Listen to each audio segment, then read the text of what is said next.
நிறைந்த எழிலாய் நேர்மையின் வடிவாய் நாயகம் பிறந்தார். நிறைந்த எழிலாய் நேர்மையின் வடிவாய் நாயகம் பிறந்தார். நபிகள் நாயகம் பிறந்தார். வாணிபம் செய்தார், வளமே கண்டார், வாய்மை நிலை நாட்டினார்.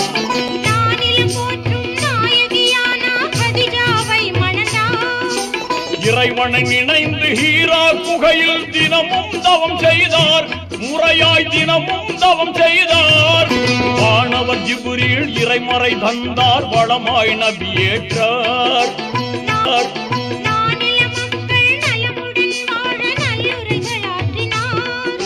பான்மை தௌஹீத் பயிர் வளர்த்த பாங்காய் பணி செய்தார்.